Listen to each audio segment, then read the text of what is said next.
Today on Girl Read Your Bible, we are talking about David and Goliath, one of the most famous stories in the Bible. This is a story people know.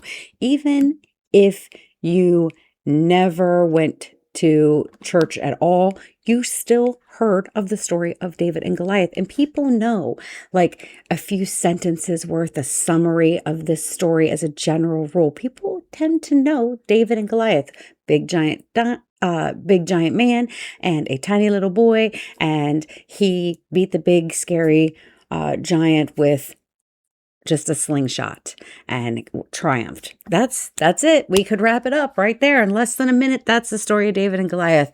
But friends, we are deeper than that. We want to know how this story impacts our life today. And there are so many abundant, amazing takeaways from the life of David.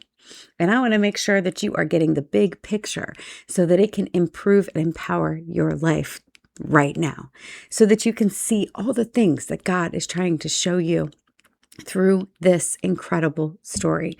So we are going to read through the story of David and Goliath today, and we are going to talk a lot about David, the boy who will become king.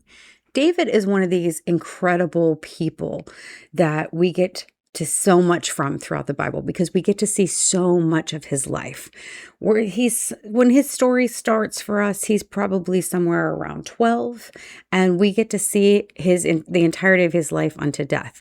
And so he's a very, very important person in history, especially because he is still to this day like the noted king, right? Like they still reference King David, the star, the Jewish star, is the Star of David, right?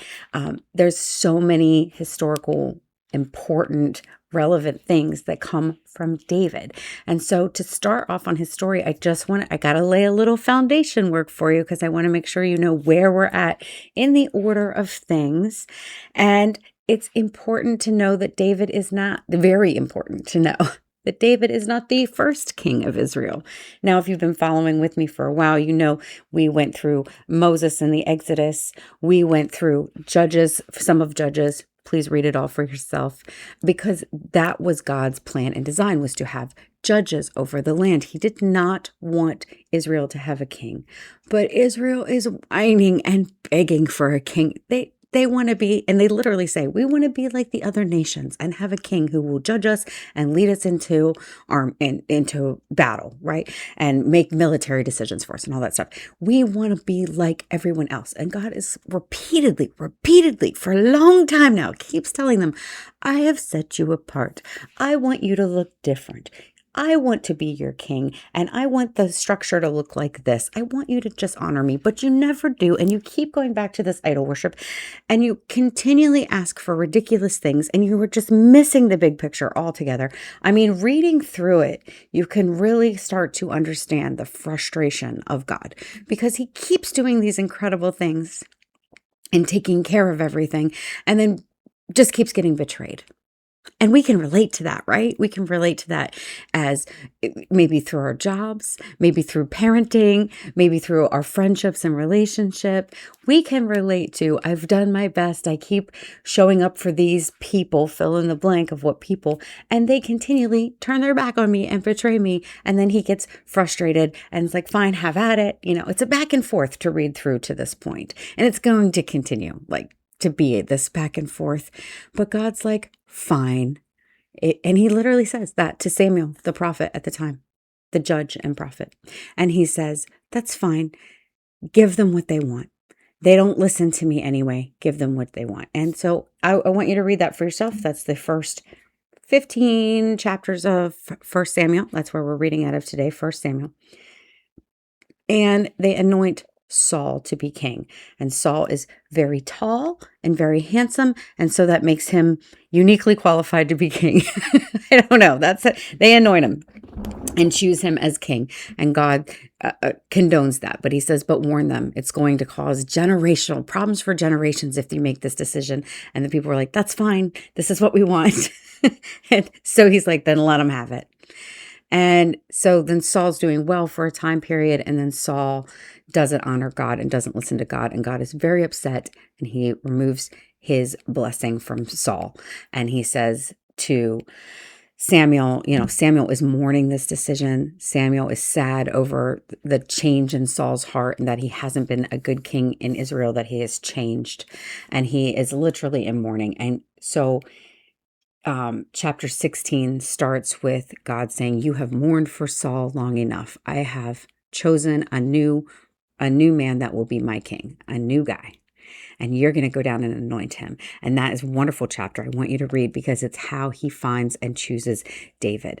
And I'm just going to summarize for you, because again, I want you to read it for yourself. But what's really cool is that David has several older brothers. And when Samuel arrives at the house to anoint Jesse's sons, that would be David's father too, David is tending the sheep. He's the youngest brother, and he is out tending sheep, and they don't even call him into the house for this visit and for this anointing. They don't remember him. I could go down a whole rabbit trail with that, just this part of the story, but I want you to know the background because I think it's relevant. They don't even think to call David in for this important encounter with this. Samuel was essentially the leader of the people. I mean, it runs different. He's not a king, but he's the judge. He's the voice of God. He's the voice of a prophet. He's the voice of God to the people. He's a very highly significant person. They don't call David in from the fields. They leave him out there. And I think that's incredibly telling about how David was viewed in his own family. But as it turns out, he is the one that Samuel was sent there to anoint. And he's anointed in front of his entire family. And the Lord comes on him, and the favor of the Lord comes on him. And it's just an incredible thing. And that's a very valuable and important thing, because there's if you're just reading it and you don't know yet, there's just so many things to know about David and David's heart. I also want you to know that David is responsible for writing over half of the book of Psalms. And that's a lot of poetry, a lot of songs and music, but it's just the philosophy of dealing with the emotions. And there's so much real spiritual connection in deeply reading the Psalms. Because you see highs and lows, you see so much human emotion, you see great joy, you see great depression, you see just the struggle of humanity really reflecting in the different chapters of Psalm. And it's really beautiful, especially the ones with joy. The ones with depression, you're just like, oh, I can relate to feeling down in the dumps, right? And then the ones with joy are like, good, there's light at the end of the tunnel. And so David also was a man of deep emotions. He has a lot of real highs and lows, but his heart, this is why I love David. And I know it's so important to understand who he is and his story, because David is so loved by God. He's even referring to, here's a man after my own heart. Here's the apple of my eye, right? Like, God says such kind, complimentary things about David that there's so much that we need to learn from him so that we can find that peace in ourselves. I don't want to say become him, because I am big on become who you're created to be, not become someone else. But there's always examples to follow. There's always inspirations from other people to be like, yes, I want to grow in that characteristic more. And I do want to grow in many of the characteristics of David. And I feel like I relate, because frankly, friends, in complete honesty and being very vulnerable with you here, my highs and lows are unregulated sometimes. I battle depression. And some days I lose that battle, and some days I win victoriously, and some days I am full of joy and eager and happy, and other days I am having a hard time, like a really hard time. And I feel like very comforted knowing and reading through Psalms, because I know that David, who was highly favored of God, also felt these strong emotional peaks and valleys, and God would still be with him, and that God would still restore his soul and refresh him, and that those types of feelings were not wrong in any way or sinful in any way. They're just the way he was built. And I identify with that. We'll say it like that. I relate to that in any case. So I really love going through and reading about David and all of his journeys. His book, these several books. There's just a long story, right? There's a lot that goes on, a lot of time period. We're not going to go through all that together, but I would love for you to read it for yourself, because there's a lot of battles, there's a lot of details, there's a lot of things to know, and everything that's written has some nugget for us, has something to learn for us. And so that is an incredibly beautiful thing. But we're going to start at the beginning of David's story, where I told you he was already anointed, but now we get to see him really show up in a call to action. And one of the most famous and incredible Bible stories. We are going to start reading 1 Samuel chapter 17, the story of David and Goliath. Goliath challenges the Israelites. The Philistines now mustered their army for battle and camped between this place that's name is very complicated. Saul countered by gathering his Israelite troops near the valley of Elah. Elah, E-L-A-H, however you want to pronounce it. I am bad with that. So the Philistines and the Israelites faced each other on opposite sides of the hill, with the valley between them. Then Goliath, a Philistine champion from Gath, came out of the Philistine ranks to face the forces of Israel, and he was over 9 feet tall. He wore a bronze helmet, and his bronze coat weighed 125 pounds. Whew, that's heavy. He also wore bronze leg armor, and he carried a bronze javelin on his shoulder. A javelin is kind of like a spear, I think. The shaft of his spear was as heavy and thick as a weaver's beam. I don't know what that specifically means, friends, but I'm telling you, it's really heavy and really big, and they really want you to get a really beautiful picture. Tipped with iron spearhead that weighed 15 pounds. So just the spearhead of this javelin was 15 pounds. I mean, there's a lot going on here. I mean, wow, he's a big guy. He's really strong. They want you to really, really get a full picture of this 9-foot behemoth of a man. Goliath stood and shouted a taunt across to the Israelites. "Why are you all coming out to fight?" he called. "I am the Philistine champion, but you are only the servants of Saul.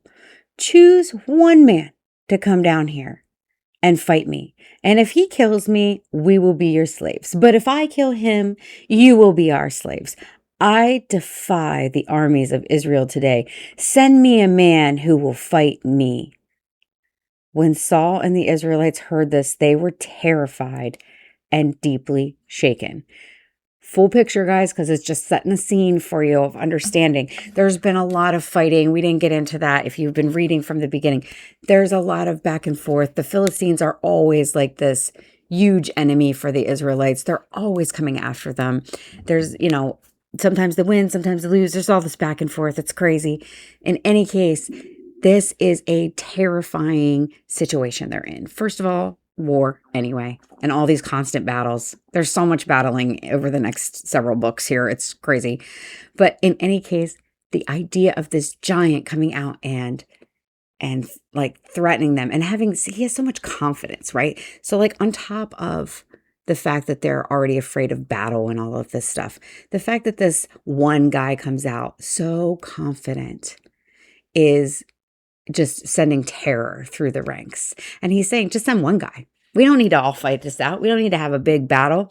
We're just gonna one-on-one here. Just the two of us. And just send me anyone. I defy you. I defy the armies of Israel.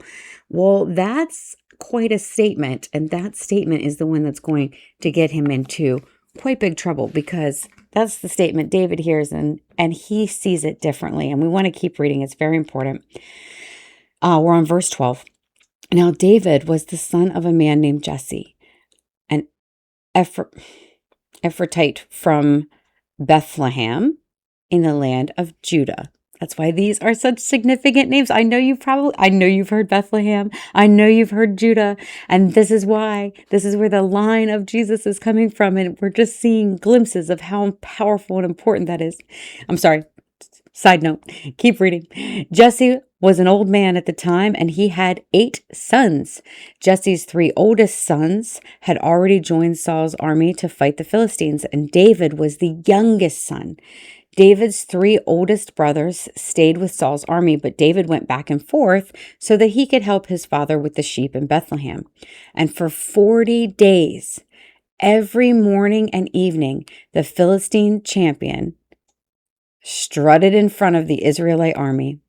One day, Jesse said to David, "Take this basket of roasted grain and these 10 loaves of bread and carry them quickly to your brothers, and give these 10 cuts of cheese to their captain, and see how your brothers are getting along, and bring me back a report on how they're doing."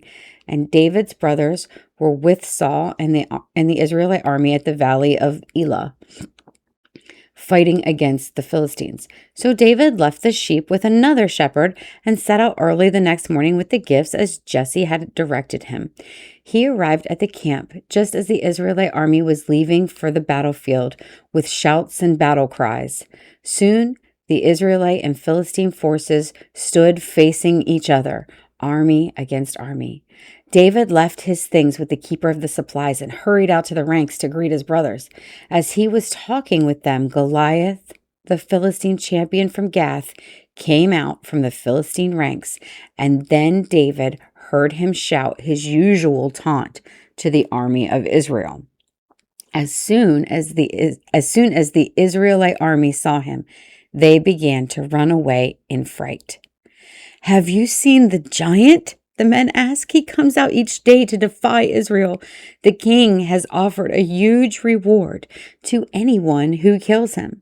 He will give that man one of his daughters for a wife, and the man's entire family will be exempt from paying taxes." That's a sweet deal right there.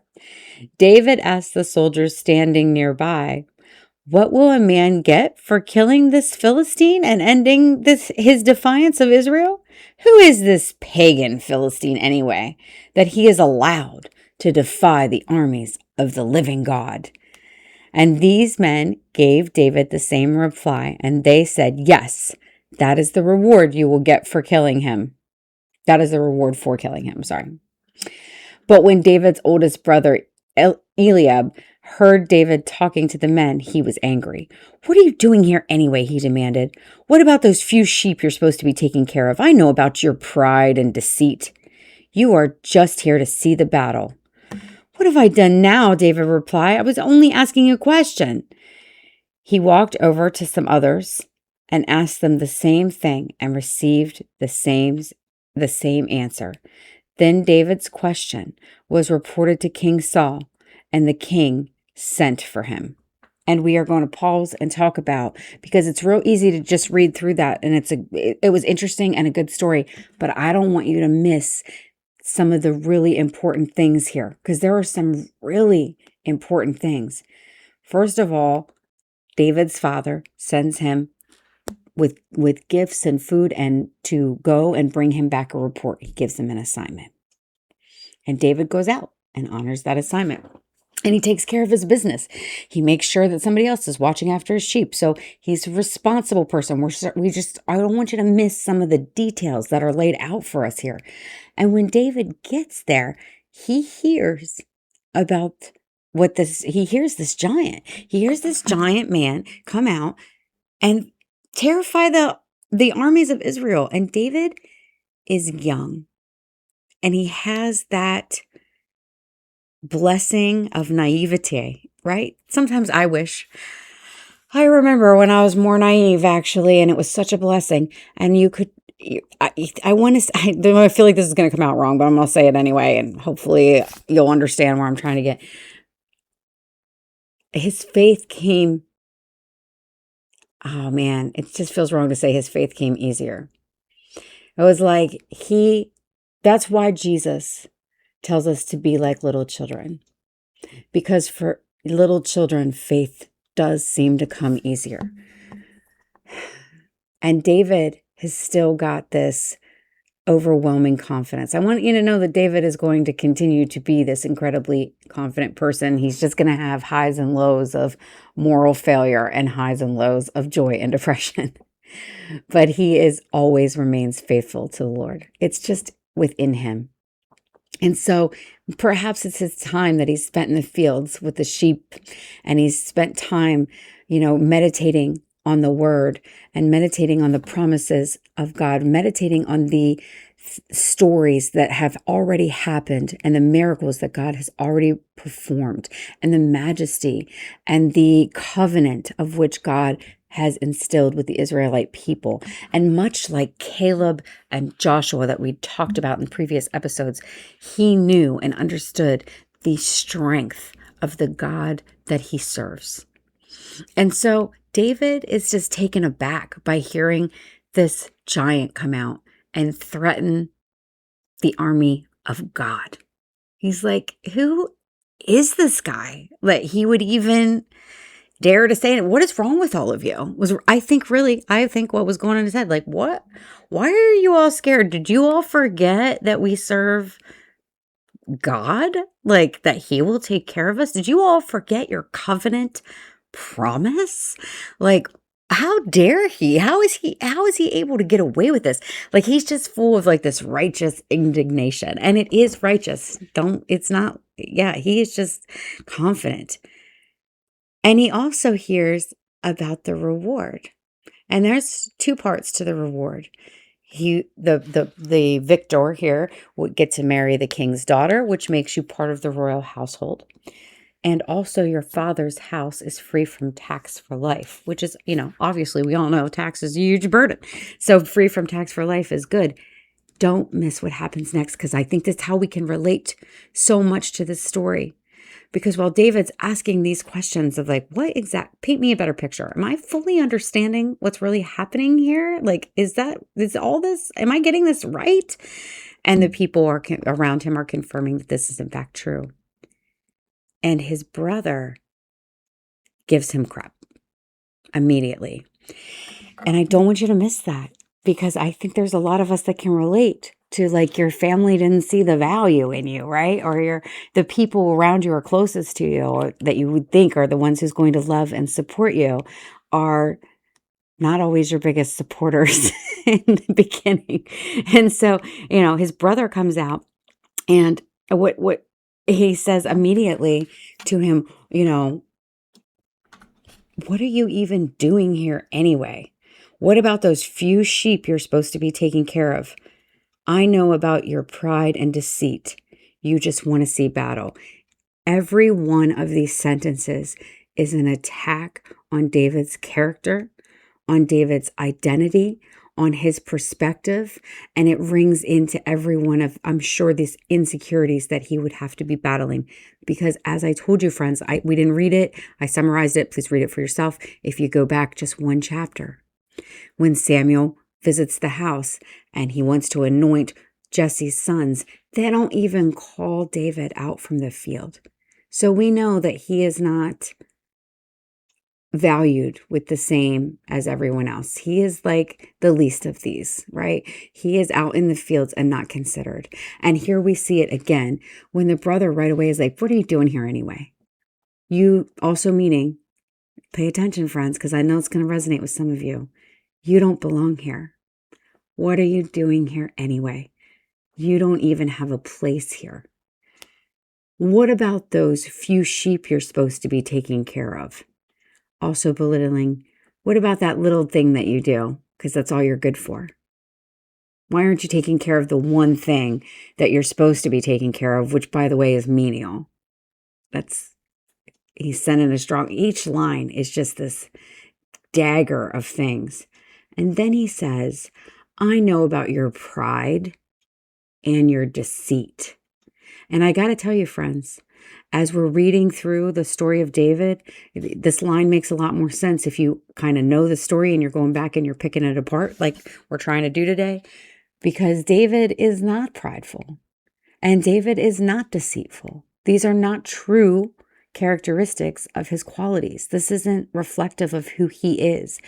So this is words being thrown at him by his oldest brother, which even I understand, like, you're always like, your family is your family. You always want love from your family. But the oldest brother would be, especially in this day and time, have like a higher place in the hierarchy of the family. Like you would want his respect even more, right? Like it would hurt more coming from him, right? It would just be even harder.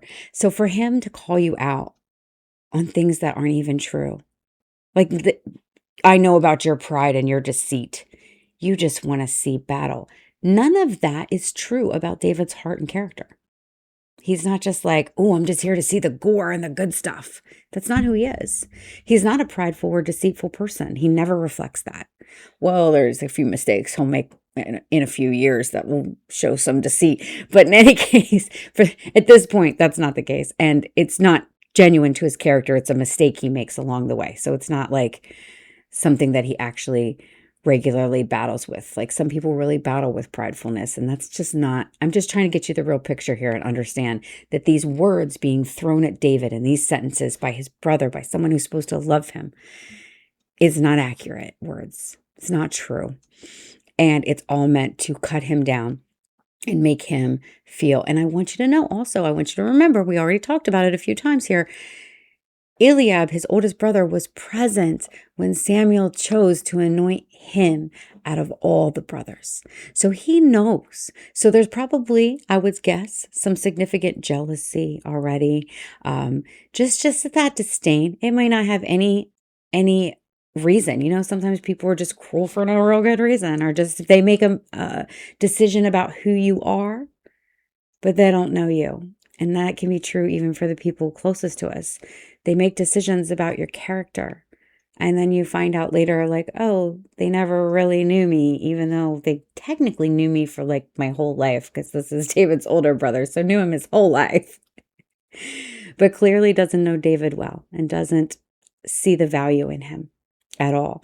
And so I just think that's really important, because I think we can see what David does with that information. Like, that's an attack on who he is from someone he loves. And David's reply even shows us his like used to it kind of response, because he's like, what have I done now? I was only asking a question. Like, why are you picking on? Why are you coming after me? So, I mean, you can tell that this is something he's just reflective of. And then the conversation stops. Other people keep talking about the conversation, but David stopped. That we don't hear more about it. Like, this might have been pretty deflating. I'm reading into it. I can't say that that's the definite, but there's that it just kind of stops. But David, the fact that he asked that question in that way, that was his response, is that who is this pagan Philistine that even dares defy the armies of the Lord? Why are you guys even afraid? Like, what is going on here? His response and his asking that question reaches King Saul, and Saul says, send me that guy, because he's different. He's different from my entire army who's just standing around terrified and complaining. This guy had a different response, and I got to meet him. I got to see who this is. And so we're on verse 32. And David goes to is in front of King Saul, and he says, don't worry about this Philistine, David told Saul. I'll go fight him. Now remember, he's a young shepherd boy. He's not a military person, so it's kind of funny. Don't be ridiculous, Saul replied. There's no way you can fight this Philistine and possibly win. You're only a boy, and he's a man of war since his youth. But David persisted. I have been taking care of my father's sheep and goats, he said. When a lion or a bear comes to steal a lamb from the flock, I go after it with a club and rescue the lamb from its mouth. If the animal turns on me, I catch it by its jaw and club it to death.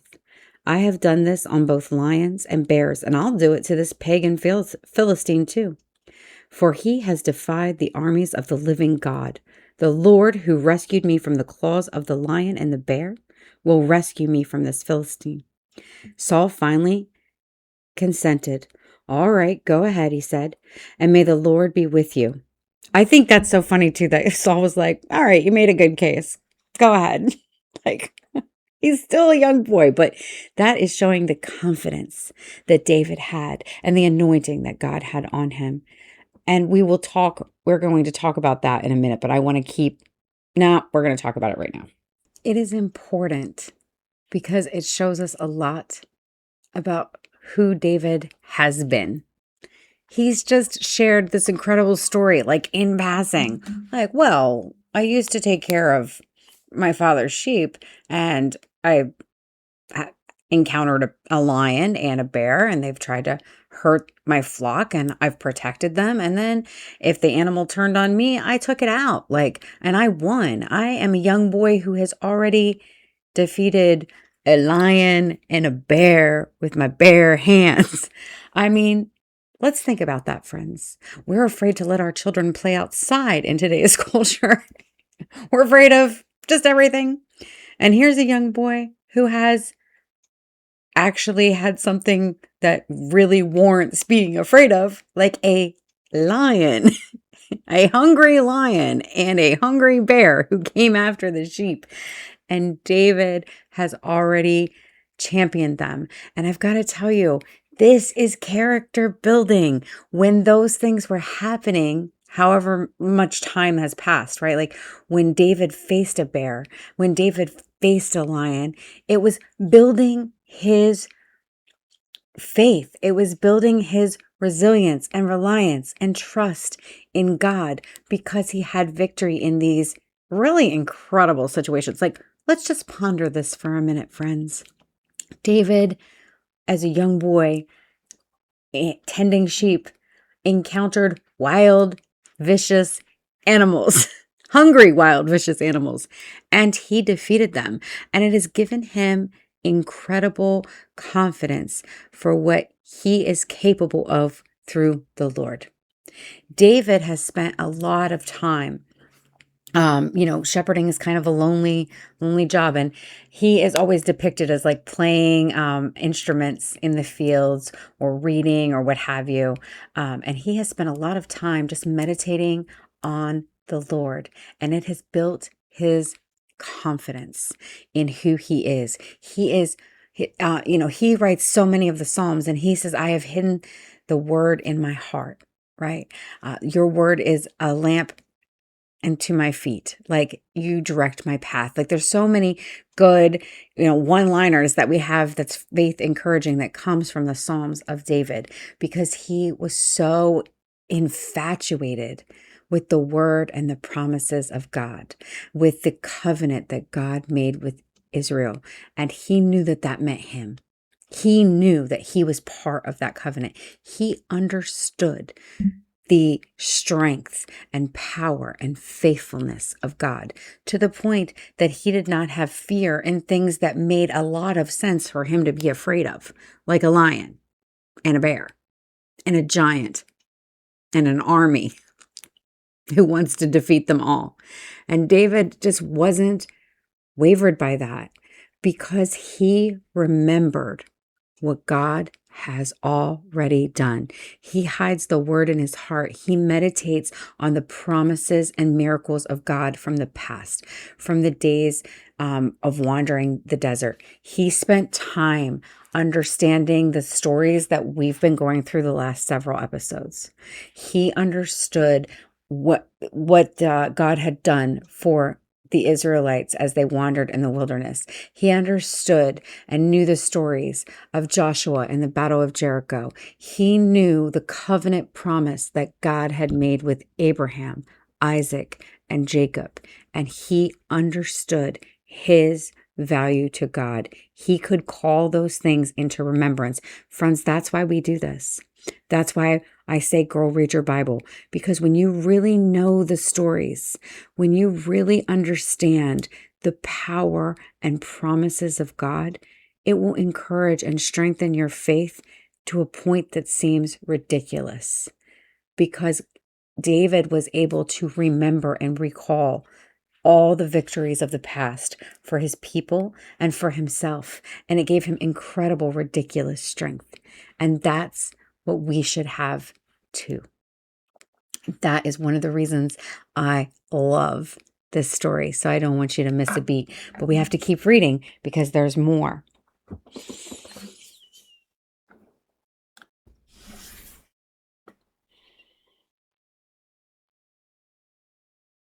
Then Saul gave David, we're on verse 38.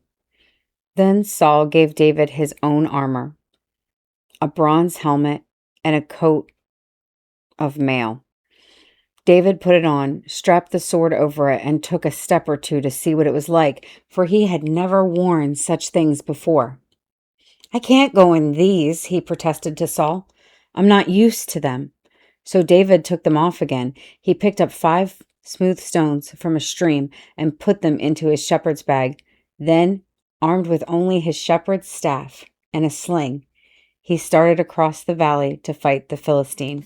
And pause, because now we've got another really valuable takeaway. Maybe one of the more important, I don't know, every takeaway is important. But this one I really want you to see. Saul says, okay, go ahead. You've convinced us. You're recalling the stories of faith. Your faith is incredible and you are ready to fight this giant. We have no one else to do it. And your perspective is different than my entire army. So I'm going to trust you. Go for it. And with my blessing and with my armor, because Saul's trying to do a nice thing here and say, okay, I want you prepared for this battle. And I will give you my best stuff so that you will be prepared. And he puts on Saul's armor. And that's supposed to seem like some type of blessing. But David puts it on and says, this isn't right. I'm not used to this. This isn't mine. Oh, friends, don't miss that.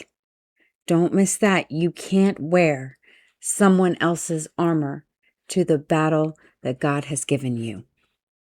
You don't have to look like someone else. You don't have to become someone else. You don't have to wear what you're supposed to in this instance, like putting this on. It doesn't have to look like what everyone else thinks it should. He's going off into battle, so putting on armor makes the most sense. And David said, this doesn't feel right. This isn't me. Friends, take away with that. Like, don't miss that. Hold on to that. Meditate on what that means for your own life. Don't put on someone else's armor to fight the battle you're called to, that's going to set you on the path of your destiny. This battle is going to set David up for the rest of his life. This is going to be the telltale sign. This is just going to put everything into motion. This is a big deal. That's why we still talk about it. This is a really big deal. This is a special, important thing. And David makes all the right choices here. He's not convinced by Saul or anyone else. I mean, this is the king. This is the most highest guy in the land who's saying, here you go. I'm being a blessing to you. Make sure you wear my own armor. This is one more reason that we can see that David was in fact not prideful, because to walk out in the king's own armor, that would be kind of a big deal. I'm kind of a big deal. The king picked me to do this. He knows I can do it. David was like, no, doesn't feel right. This isn't me. I've never worn anything like this before. I don't need your armor. I don't need your style. I don't need what you think I need. It's between me and God. I've got this. I've got this. And even better is that he takes it off, and then he only has his shepherd's bag and his shepherd's staff. He goes to a stream and picks up 5 smooth stones. And we're not even going to get into all that because there's more to that story and why that's significant. But he has his shepherd's bag and his shepherd's staff because he was being who he is. He was walking in his identity. And there's so much foreshadowing with that because Jesus tells us, I am the good shepherd. Like, there's a lot with shepherding, right? And so David is wearing his clothes. He's being who he was designed to be. He's walking in his anointing and calling. He's walking in his destiny, and he's not trying to take on any other persona. Wow, there's a lot we can get from imposter syndrome there. because David said, no, I'm good.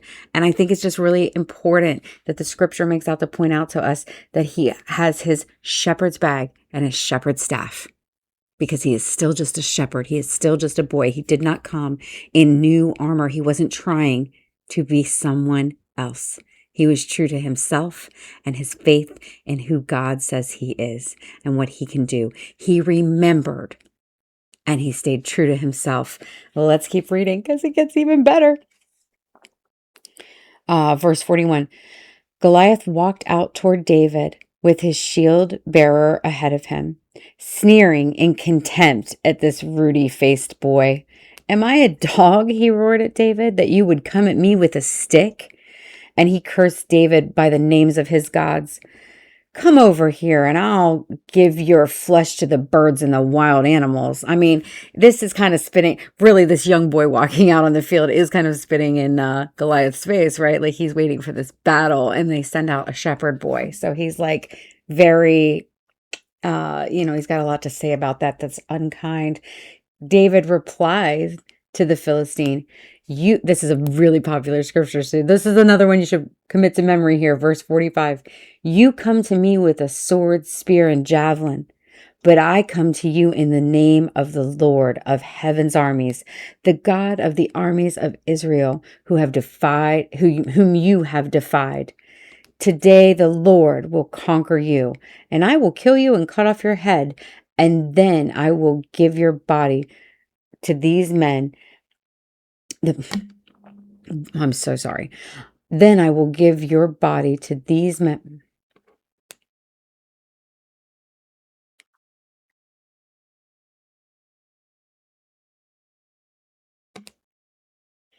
Then David replied to the Philistine, You come to me with a sword, spear, and javelin, but I come to you in the name of the Lord of heaven's armies, the God of the armies of Israel, whom you have defied.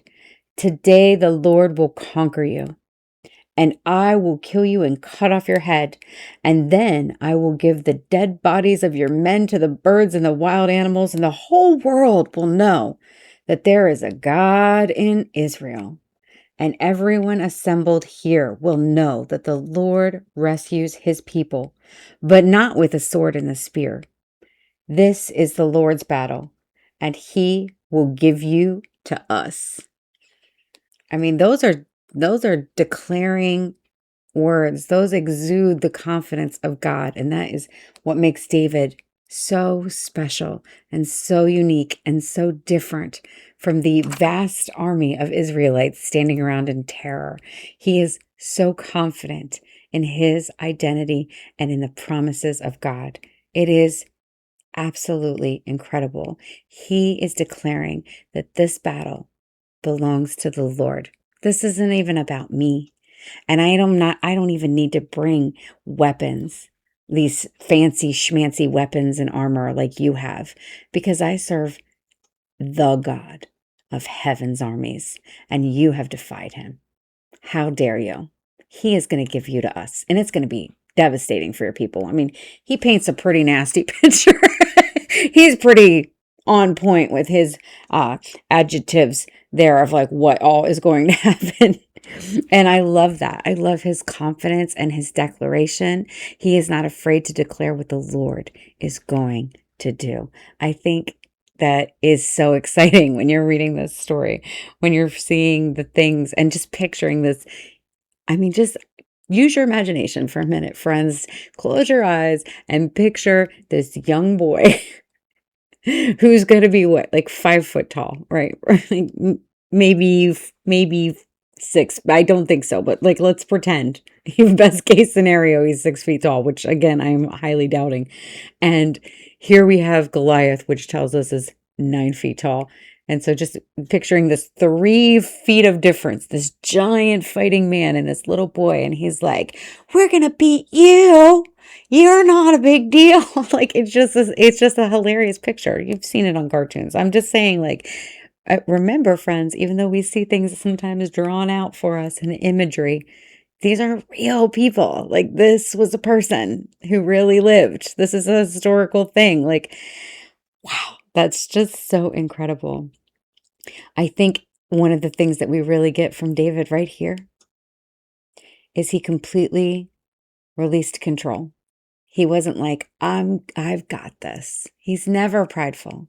It's never about David. He's always like, you mess with the wrong God, the only God, the real God. And you guys are ridiculous. And we're going to take care of this right now. And you should remember too, because this is also their past, right? They've seen these miracles happen. They've seen all the successes of Israel over the years, and they've seen, the back and forth. And he's like, how dare you come at us? Don't you remember how God has always comes through for us? This incredible declaration by David shows how he is confident that the battle belongs to the Lord. His perspective is that it's not our problem, right? His perspective is seeing how big God is, not how big the problem is. I mean, that's the real good takeaway there, right? It's never about the giant you're facing. It's about the God you serve. Isn't that incredible that this young boy knew this from his experiences, from his ability to meditate on the word and understand the promises? Don't miss the value of David and how it can impact your life and your heart.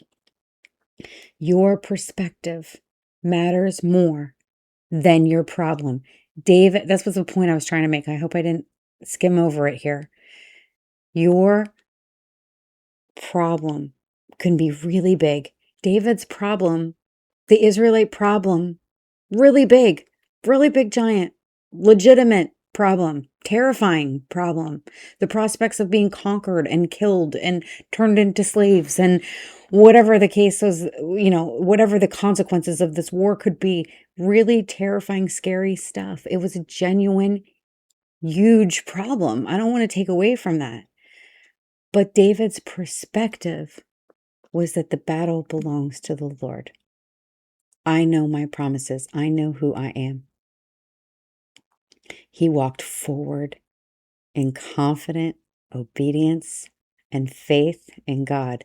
David didn't stand there, cross his arms, and wait for God to strike Goliath with a lightning bolt, even though he said, God is going to give you to us. That could have been his perspective, like, okay, God, go ahead. Where are you at? Sometimes we do that. Sometimes we totally do that.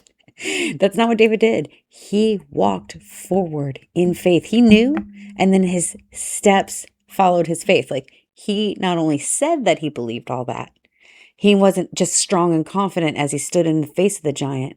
He continued to take steps. I myself might be being honest, right? Like, here's my vulnerable side. I might stand there and be all confident until I'm like standing in front of that giant and then be like, well, God's going to take care of it somehow. And just like kind of literally like that, standing there waiting for lightning is a thought that's processed through my own mind. We're like, yeah, God could just strike him dead at any time. He could just fall over. I know that could happen. And it totally could, right? But that was never the point. That's not how we grow in our faith. That's how God takes care of things nice and neat for us. But there's no real victory in that, because it's also important that we have spiritual growth. And so David, with each step he takes toward Goliath, proves that he puts action behind his words. And so we'll keep reading. We don't want to miss it. Verse 48. As Goliath moved closer to attack, David quickly ran out to meet him. Reaching into his shepherd's bag and taking out a stone, he hurled it with his sling and hit the Philistine in the forehead. And the stone sank in, and Goliath stumbled and fell on his face to the ground. So David triumphed over the Philistine with only a sling and a stone, for he had no sword. Then David ran over and pulled Goliath's sword from his sheath, and David used it to kill him and cut off his head. And then the Philistines saw that their champion was dead, and they turned and ran. And then the men of Israel and Judah gave a great shout of triumph and rushed after the Philistines, chasing them as far as Gath and the gates of Ekron. The bodies of the dead and the wounded Philistine were strewn along the road as far as Gath and Ekron. Then the Israelite army returned and plundered the deserted Philistine camp. So they got a lot of stuff. It's usually the spoils of war. As Saul watched David go out to fight the Philistine, he asked Abner, the commander of his army, "Abner, whose son is this young man?" "I don't really know," Abner declared. "Well, find out who he is," the king told him. And as soon as David returned from killing Goliath, Abner brought him to Saul with the Philistine's head still in his hand. "Tell me about your father, young man," Saul said. And David replied, "His name is Jesse, and we live in Bethlehem." And I think that one of the reasons, I think I said this already, I'm sorry if I am repeating myself. One of the things that was appealing to David and why that's in there at the end like that, because one of the rewards was that your father's house would be tax free forever. Like no more tax for your family. And I already pointed out to you numerous times that David was the least in his family. He was not thought of. He was not cared about and respected. And I think that reward was super appealing to him because it was a way that his father would notice him. That's me reading between the lines. But also because it brought it up at the end, like that was God's way of making sure Saul thought about that and talked to David about that. Who is your father? And he tells him, and he can't wait for his dad to know that he's done something worthwhile. David was always worthwhile, friends. He was always worthwhile to God. He always had the right, pure heart. He always had incredible, courageous faith. He was in training from young, very much younger, because he had faced a lion and a bear. He was in training to do great things, and his family didn't recognize that. The people around him, the people who were supposed to love him and support him and nurture him and all the things, they didn't see it. And he saw this as a way to show up in their eyes, to have some sort of favor from his family, because you always still want that, right? We do. No matter what we say, we always still want that. And I think that that was an incredible thing that I believe that God brought that back to Saul's mind of like, remember the blessings and the gifts that David's supposed to get now. And David could have that reward that it was remembered, it was honored, and that his family would likely eventually rejoice with him and be proud of him. I think that was a huge, compelling factor for David, in my opinion, based on the things that we see throughout the journey of his life. And so I know that this is like technically a short story that we can wrap up in literally like 90 seconds. We could have just explained what happened, but then you would miss all the takeaways. We know the story of David and Goliath. It's a quick, easy story. But when you really stop to examine it, there are so many ways and so many things to see to help you grow. And I want to ask you guys, what giant is standing in front of you today? What have you been focusing on? Are you focusing on the obstacle in front of you, the challenge, the problem, how to solve that problem? Or are you focusing on God's faithfulness? And I'm guilty of this too, and I'm trying to get better at it. So that's probably why this was an important story for me today. And I got to tell you, one of the tools and resources that I use is simply journaling. And it's such a simple action that's so easy to do. And if we would just take the time to do it, it improves your life. Write it down, friends, so that you can remember, like David did. God has answered prayers. God has shown up in your life. God has shown up for other people. He's shown up for you. He's shown up for, worldwide. He's shown up in the Bible. Write it all down wherever it's going to give you faith to draw from. When you write down the things that God has done and how he's shown up in your life and the life, when you've seen it, any testimony, anything that you've seen that you're like, wow, God, that amazed me, write it down and read it often. If you write it down, if you commit to writing 3 things down a day, write 3 things down a week.